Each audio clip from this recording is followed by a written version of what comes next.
Ai, ai, ai, família, finalmente é amanhã. Como diria os travessos, saudade de você, se liga, quero te ver. É isso, família. No momento que estou gravando esse vídeo, 4h50 da tarde, boa tarde, uma excelente sexta-feira, um dia abençoado para todos nós. Tiagão, tá chegando tarde por aqui. Verdade, família. Eu tava ali olhando as notícias do Vasco, não tinha tanta coisa assim, então eu aproveitei, fui pra academia mais cedo, treinei, fiz meu cardio, cheguei em casa, arroz, feijão, beterraba ralada e um pouquinho de carne. Então o Tiagão tá preparado, eu tô saudável. Deixa eu ver. Tem um tempo que eu não tomo uma, então tô bem, tô preparado aí pra volta dos jogos. É isso, Vascão, coração tá em dia. Prepara o seu por aí também, família. O Tiagão também se preocupa aqui com a sua saúde, porque só eu sei, né, o que o Vasco faz com a nossa cabeça, coração, família, pá. É difícil, mas tem muita resenha nesse vídeo. Eu fui falar aqui com vocês, né, que finalmente aí vai ter um Thiago, um TH no Vasco, bom de bola e vai nos ajudar. E aí apareceu um outro nome aí, né? O Admar parece que tem uma lista, né, de jogadores, principalmente para o comando de ataque. Foi assim com Poxa, falando errado aqui, né? O Alan Minda, o Andrés Gomes e também o Félix Torres. Me corrijam aí se eu tiver errado. Apareceu aqui mais um xará que já trabalhou com Admar, família. Um ponta esquerda. A gente vai trocar aqui uma ideia sobre esse atleta. E claro que vamos falar muito sobre o confronto de amanhã. Finalmente chegou contra o Botafogo. Vou até reagir aqui com vocês, né? Ao programa Seleção Sport TV. Tava por lá Antas Matos, o Lino, o Ramon trocando uma ideia sobre essa partida. Então chega aí que tem muita resenha nesse vídeo. Mas antes, deixa eu te pedir aquela moral. Se não for inscrito aqui no canal Vasco em Família, se inscreve, deixa o like e ativa o sininho para não perder os próximos vídeos e dar aquela hypada para fortalecer aqui o trabalho do Thiagão. Seguindo a nossa resenha, família, para mais uma vez trocar uma ideia com vocês sobre o Pumita Rodrigues. Puma Rodrigues está aqui. Tá aí, essa é uma informação do canal Atenção Vascaínos. Negociação por Puma Rodrigues é para agora. O presidente do Nacional do Uruguai confirmou que a negociação com o Vasco por Puma Rodrigues é para essa janela. O clube uruguaio precisa do lateral e está em tratativas com o Vasco. Então, família, ontem a gente repercutiu aqui um jornalista uruguaio, né, que participou da live lá do Baran, e ele disse que sim, o Nacional tem interesse na contratação do Puma, mas ia esperar o fim do contrato do Puma com o Vasco, né, que é em dezembro desse ano. Então a gente tem essa informação aqui do canal Atenção Vascaínos, né, que o Nacional quer para esse momento, até porque as informações batem, né? O jornalista uruguaio ele falou que o Nacional precisa sim do lateral direito, então bate com essa informação aqui do canal Atenção Vascaínos em relação a isso que eu tô falando, essa pressa que o Nacional tem para contar com o Puma. Mas é aquilo que eu falei, família, ó, eu acho que a gente já definiu aqui, né? Eu, por exemplo, não renovaria com o Puma, e eu acho que a maioria da torcida do Vasco também pensa dessa forma. Agora, olhando para o restante da temporada, a gente tem ali o PH, que é um cara que, né, tem muita força física, né, que não se machuca, graças a Deus está vivendo um excelente momento, mas de repente, sei lá, suspensão ou poupar em algum jogo, né, o Vasco não tem ali um outro nome, seria o do Paulinho, Paulo Ricardo. Dá para confiar nesse atleta? Sei, então, será que não era interessante permanecer com o Puma? Por outro lado, tem essa questão, né, que o Vasco quer reduzir bem a sua folha. Então, de repente, você consegue, né, negociar o Puma com o Nacional e ali aposta no jogador da base, que é o Paulo Ricardo, o Paulinho, família vascaína. Então, assim, sei, né, depende muito do que o Fernando Diniz entende nesse momento, mas se for o caso, né, do Pumita seguir o rumo dele, eu não vou ficar chateado não, porque na minha visão, já deu. Família, seguindo aqui a nossa resenha, pra gente trocar uma ideia sobre os relacionados para essas duas partidas, né? No caso, tá aí, ó, Vasco, Botafogo e Del Valle. Nessa lista aqui a gente chama a atenção para o David e também para o Estrela, família. Vale destacar também até a informação aqui do Mumu da Colina, que o Lloyd ficou fora, tá aqui, ó. Lloyd tá em fase de reintegração após retornar de viagem e ter apenas 2 treinos desde que voltou. Já o Leandrinho, que também está fora, já Leandrinho teve pouco tempo de trabalho com o Fernando Diniz e tem despertado interesse de outros clubes. Lucas Oliveira e Jean Davi também ficaram de fora, mas por opção técnica. Aí eu não vou, pelo amor de Deus, não vou nem discordar aqui do Fernando Diniz. Lucas Oliveira, inclusive, né, me parece que o Sport estava tentando a contratação dele. E o Jean Davi também, o Vasco tem interesse na saída desse atleta. Então assim, família, acho até difícil, né? O David e o Estrela jogarem ou entrar, né, no decorrer dos jogos. Mas eu acho que é importante, né? Tá participando com o grupo. Eu lembro que o Vasco fez isso com o Jair no ano passado, né? Ele não sei se foi contra o Galo na Copa do Brasil, ele não ia jogar, mas, né, entrou ali e tudo mais, com o grupo. Então acho que é importante o David e o Estrela estarem com o grupo nessas duas partidas aí importantíssimas. Assim, em relação ao Estrela, né, claro que depende muito da parte física, é um jogador que está muito tempo parado, mas é um meia de criação. Então ele é um reserva ali para o Felipe Coutinho, mesmo entendendo, né, que o Vasco tem algumas opções ali para quebrar o galho, que é o caso do Garré, que pode jogar por ali, né, o Nuno também pode jogar por ali, e o David, vocês sabem, né, sempre falo aqui do David, principalmente o valor que o Vasco pagou pelo David, quase 17 milhões, isso é um absurdo na minha opinião, mas é um cara que até jogou bem, né, com a camisa do Vasco, dentro do possível. Nada pra ninguém. Não, calma. Você que gosta do David, calma também. Né? Fez alguma coisa. Então eu acho que é mais uma opção, já que pelo lado, né, esquerdo, quem tava entrando ali no lugar do Nuno? É o Lloyd, e o Lloyd, né, sabe, não passa tanta confiança, família vascaína. Pra complementar, deixa só eu destacar aqui com vocês, porque ontem a gente destacou aqui uma informação do BTB Sports, dizendo que o Gregory, né, poderia ficar fora dessa partida porque ele está negociando com Al Rayyan, né, ex-time aí do Thiago Mendes. Mas está aqui, né, a postagem do BTB Sports, que o Gregory viajou para encarar o nosso Vascão. E agora, vamos reagir aqui, né, a galera do Seleção Sport TV para a gente trocar mais uma ideia aí sobre essa partida de amanhã. Ô, Vascão, é amanhã, hein? Se liga só. Né? E aí, agora a gente vai ver como é que o Vasco responde um trabalho mais pausado pro Fernando Diniz, que é sempre fundamental para ele, né? Exato, é sempre um ponto. Mas o Fernando Diniz vai ter tempo para trabalhar? Teve. Então agora a expectativa fica mais alta também, né, Aninha? Mas o Vasco, antes da parada, estava bem, né? Tava jogando bem, tava encontrando consistência. Contra o São Paulo, né? Os problemas que o Vasco vinha enfrentando dizia muito também sobre as ausências do elenco, né? Sobre as necessidades que o elenco precisava. Eu acho que as renovações trazem um ambiente de paz também pro clube, né? Pro trabalho do clube, pro próprio trabalho do Diniz.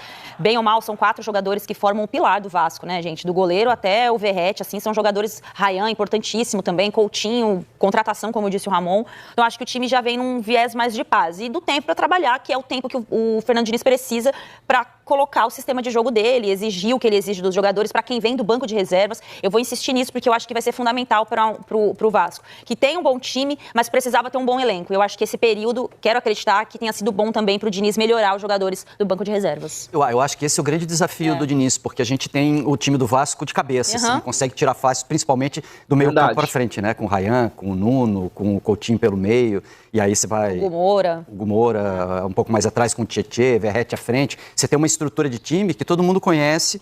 E é bom lembrar que o Vasco terminou o Brasileirão com uma bela vitória sobre São Paulo, por 3-1, e essa vitória mostrou um Vasco que parou em paz, né? Que parou sabendo que tinha um time e precisa ajustar esse elenco, mas com o desafio de manter esse time, porque tinha renovações de contrato que foram feitas dentro desse período. Então, é um primeiro passo você ter um time. Mas acho que o elenco do Botafogo ainda pesa um pouquinho mais, acho que a qualidade da grana, o tamanho da grana, né? Do Botafogo ainda pesa mais, uma questão de química, de novo treinador, de jogadores que estão chegando, mas é um desafio...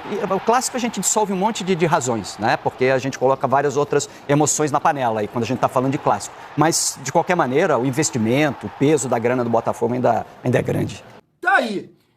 Muita coisa interessante pra gente destacar desse corte, começando pelas permanências, né? Do Léo Jardim e, claro, do Felipe Coutinho. Eu até acho que a permanência do Léo Jardim ela é mais impactante, né? Porque é um jogador, assim, dá mais pra posição, né, de goleiro jovem, né, 29, vai fazer 30 anos, tá em alta, né, poderia jogar em outro clube, tem mercado, e ele ficou no Vasco. Comentei isso, né, no nosso vídeo de ontem à noite. Eu sei que o Vasco não está caminhando com a pressa, com a velocidade que a gente necessita, mas entre erros e acertos, alguma coisa séria está acontecendo dentro do Vasco. Eu acho que a permanência do Léo Jardim passa essa mensagem. E a Ana Thaís Matos, que não tem nada a ver com o nosso meio aqui, comentou da mesma forma que eu analisei no nosso vídeo de ontem, família. Em relação também à fala dela ali, do Lino, sobre o tempo, né, que o Diniz teve, essa é uma expectativa que a gente tem, principalmente para essas partidas, né, contra um adversário muito forte, que é o Botafogo, e também contra o Del Valle. O Vasco jogou muito bem, né, contra o São Paulo, e eu concordo também com o Lino, família. Eu tô até confiante, tá? Pra partida de amanhã. Não é um jogo fácil. Eu acho que tem uma Urucubaca lá em Brasília e tudo mais. Claro que não é um jogo fácil. Mas eu tô confiante por esse tempo, né?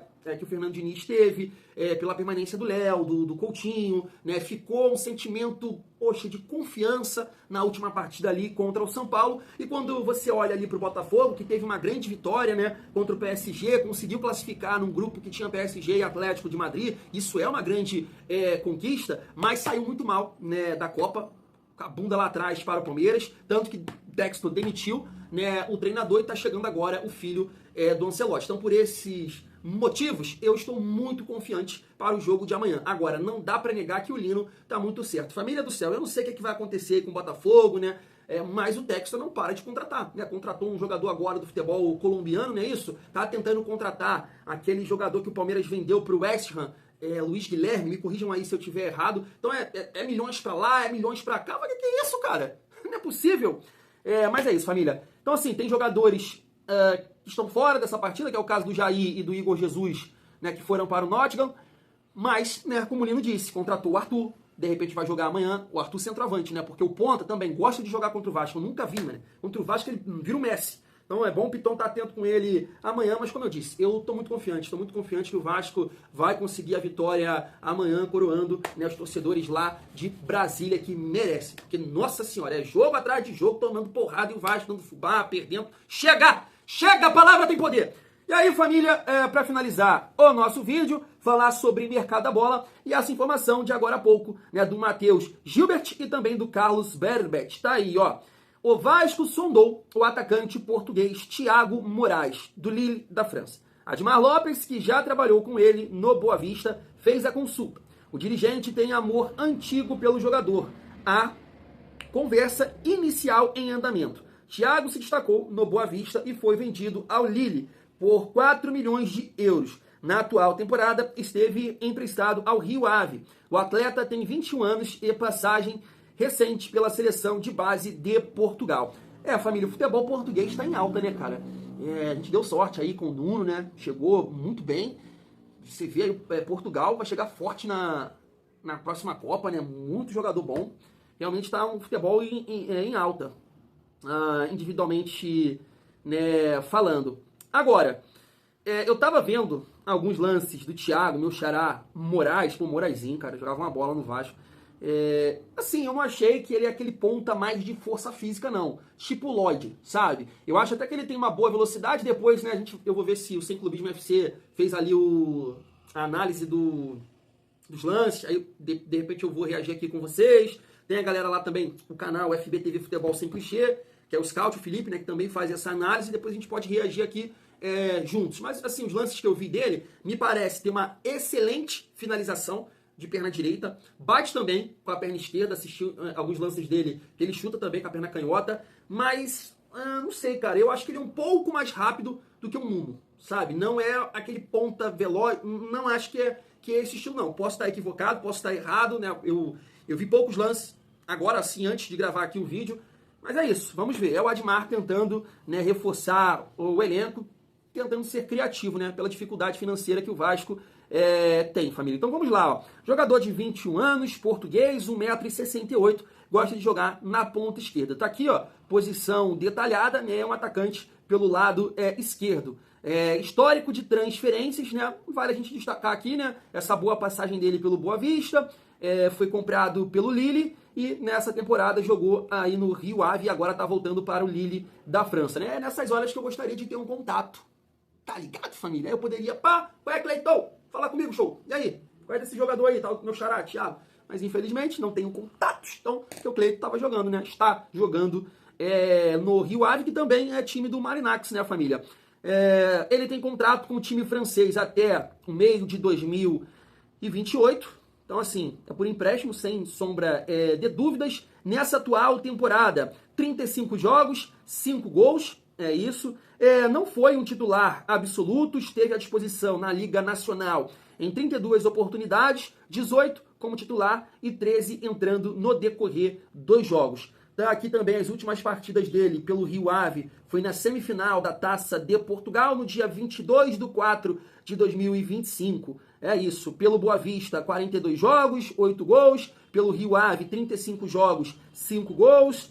No Lille jogou bem pouco, né? 4 partidas apenas. E é isso. É um ponto esquerda. Os números que eu tô mostrando aí para vocês, ó, 18 jogos pela ponta esquerda, depois 25 jogos. É isso. É um ponto esquerda. Para jogar ali para ser uma opção, né, para o Nuno Moreira, família. Porque realmente a gente volta na resenha que o programa Seleção Sport TV, né? A gente volta na resenha do programa Seleção Sport TV, melhor dizendo. Falta opções. E de fato, agora o Vasco perdeu o Adson, o Lloyd é o Lloyd, o Garré é um cara que me parece, eu não sei se ele vai conseguir contribuir pelos lados, de repente ele vai contribuir mais como meio armador ali na função do Felipe Coutinho. Não estou dizendo que é para ele jogar no lugar do Coutinho, né, para ser opção. Então o Vasco, de fato, tá sem peças. Agora vai ter o retorno, né, do David, a gente não sabe como ele vai voltar. Pega o exemplo aí do Paulinho, pega o exemplo, né, do Jair. O Vasco tem muita, mas muita necessidade de contratar jogadores. Por isso que eu falo aqui, né, a galera na votação lá na enquete do GE colocou zagueiro como prioridade. Eu não acho, pô. Eu não acho. Eu acho o atacante. Principalmente, e não somente uns dois. Um pro lado esquerdo, um pro lado direito, e com característica de força, de velocidade. Eu tenho esse entendimento, família. Então, mais uma vez eu falo isso, né? Vamos aguardar. Fazer o quê? Fui, tamo junto. Valeu, daqui a pouco eu tô de volta.